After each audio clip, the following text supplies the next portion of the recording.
Alam mo ba na siyam sa bawat 10 Pilipino ang gumagawa ng isang pagkakamaling ito araw-araw nang hindi nila namamalayan? Hindi ito dahil tamad ka at hindi rin dahil kulang ka sa diskarte. Pero kung hindi mo babaguhin to ngayon, kahit magkakato ka pa ng 24/7 sa trabaho, hindi ka makakali sa cycle ng kahirapan. Ang masakit, akala ng marami sa atin, tama ang ginagawa natin. Welcome back sa channel natin. Sa video na ito, pag-uusapan natin ang isang kultura at mindset na talamak sa ating mga Pilipino. Isang pagkakamali na madalas nating tawaging normal. Pero ang totoo, ito ang mismong angkor na humihila sa atin pababa. Bago tayo magsimula, i-hit mo muna ang subscribe button at ang bell icon. Dahil ang sasabihin ko sa iyo ngayon ay baka magpabago ng takbo ng buhay mo. Kilalanin natin si Juan. Si Juan, masipag. Nag-abroad, nag-OFW, at nag-call center.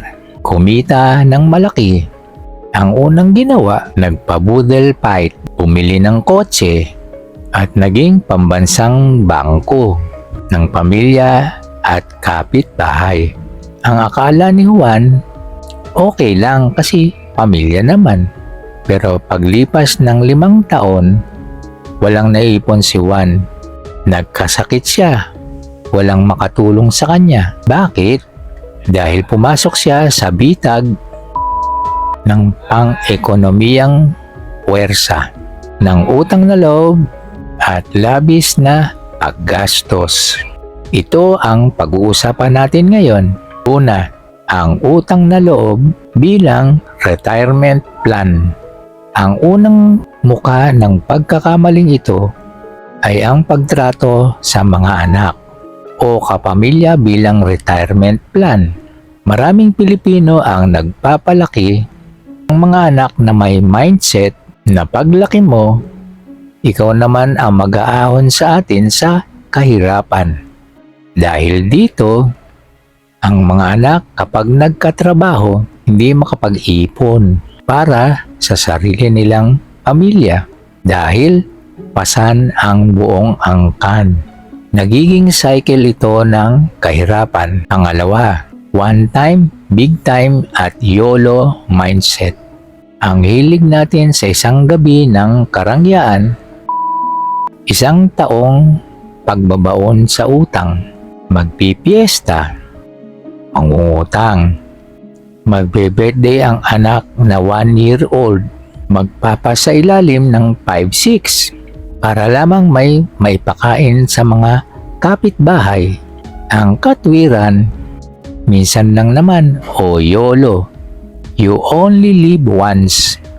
Ang nakalimutan natin, ang bukas ay darating pa rin. Pagkatapos ng party, pangatlo, ang forma over substance. Lifestyle inflation. Kapag tumaas ang kita, automatikong itinataas din ang gastos. Yung dating sumasakay ng jeep, nagmamadaling kumuha ng kotse. Kahit hindi pa kaya ng budget, ang maintenance at ang insurance. Dapat laging bago ang sapatos. Dapat laging branded ang suot para hindi mapahiya sa iba.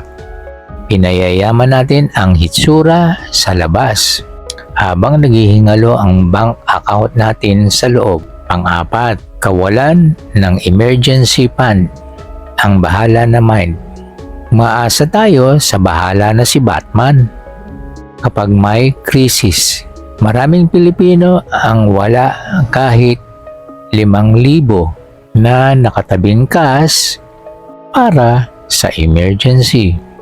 Kapag may nagkasakit o nawala ng trabaho, ang unang babagsakan ay sanglaan, utang sa kapitbahay o post sa Facebook para humingi ng tulong.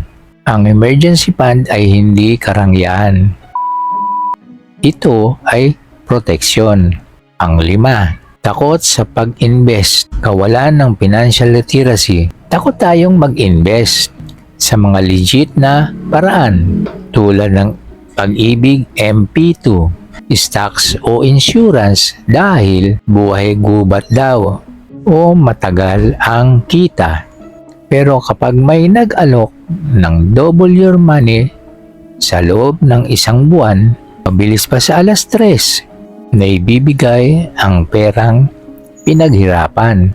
Madali tayong ma-scam dahil gusto natin ng mabilisang yaman nang walang ginagawa. Pang-6, ang pag-iwas sa pera bilang usapin, tabu topic. Itinuturing nating bastos o mukhang pera ang taong nagpaplano ng pananalapi. Sa pamilyang Pilipino, kapag nag-usap tungkol sa hatian ng gastos o sa pamana, madalas nag-aaway dahil akala ay walang tiwala sa isa't isa. Ang hindi pag-uusap tungkol sa pera sa tamang paraan kung bakit marami ang nagkakagulo.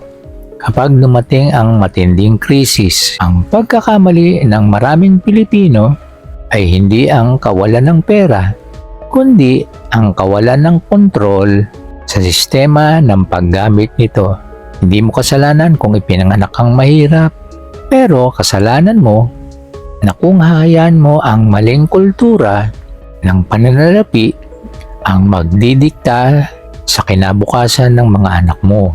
Ang pagbabago ay nagsisimula sa pagtanggap ng mali sa nakasanayan natin. Anong punto sa mga binanggit ko ang pinaka-tinamaan ka? I-comment mo yan sa ibaba. Pag-usapan natin ng maayos. Kung sa tingin mo makatutulong ito sa pamilya mo, share mo ang video na ito.